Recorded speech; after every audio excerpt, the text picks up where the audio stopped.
Madame Stella Dupont, à Monsieur le ministre de l'Éducation nationale et de la Jeunesse. La parole est à Madame Stella Dupont.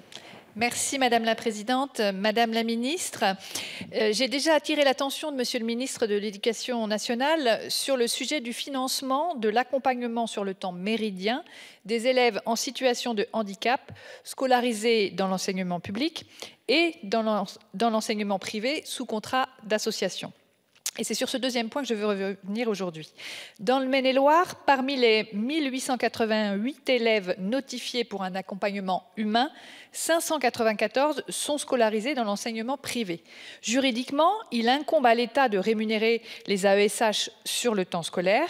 Et pour ce qui est du temps périscolaire et du temps méridien, le Conseil d'État a rendu une décision le 20 novembre 2020, dans laquelle il a statué qu'il revient à la collectivité territoriale d'assurer la charge financière de cette mise à disposition. Toutefois, dans cette décision, l'institution ne s'est pas prononcée sur le cas des établissements scolaires privés sous contrat. Dans le privé, le mode de financement est strictement encadré. Il se compose des fonds privés et du forfait d'externat versé par les collectivités locales et l'État également. Aucun abondement de ce forfait n'est prévu pour permettre une éventuelle rémunération des personnels dans le cadre de l'accompagnement humain durant la pause méridienne. Ainsi, aujourd'hui, c'est aux familles que revient la charge de payer lorsque les enfants bénéficient des services comme la cantine, la garderie ou l'étude. Il semble inconcevable que ces familles aient en outre à payer l'accompagnement dont leur enfant en situation de handicap a besoin pendant les temps méridiens et périscolaires. Pourtant, l'accueil de tous les enfants et jeunes constitue la clé de voûte de la mise en œuvre de l'école inclusive prônée par le président de la République depuis 6 ans.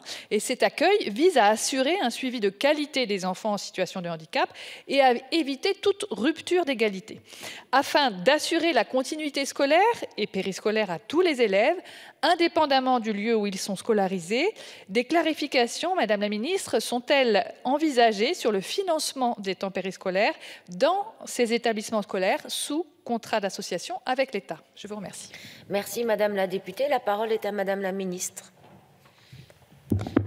Merci Madame la Présidente, Mesdames les députés.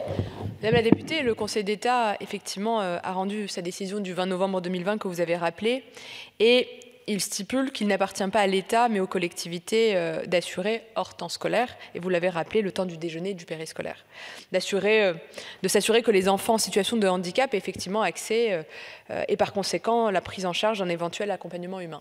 Madame la députée, vous connaissez ma lecture du continuum éducatif, et ce continuum éducatif intègre le temps scolaire et le temps en réalité de scolarité informelle ou d'éducation informelle, donc périscolaire et temps méridional. Cependant, si le Conseil d'État ne s'est pas prononcé sur le cas des établissements d'enseignement privé sous contrat, il apparaît qu'un raisonnement similaire doit être appliqué, à savoir que si la prise en charge de l'accompagnement d'un élève en situation de handicap ne relève pas de la compétence de l'État que sur le temps scolaire, dans ces conditions, il appartient donc à la structure gestionnaire de l'établissement compétent de prendre les mesures nécessaires pour permettre l'accès effectif à l'enfant aux services de restauration et donc peuvent prendre la forme d'un accompagnement individuel. Mais Madame la députée est consciente des difficultés de l'application de la décision du Conseil d'État et en tout cas qu'elle est susceptible d'engendrer, quel que soit le lieu de scolarité de l'enfant et de la grande variété des conditions de prise en charge de l'aide humaine.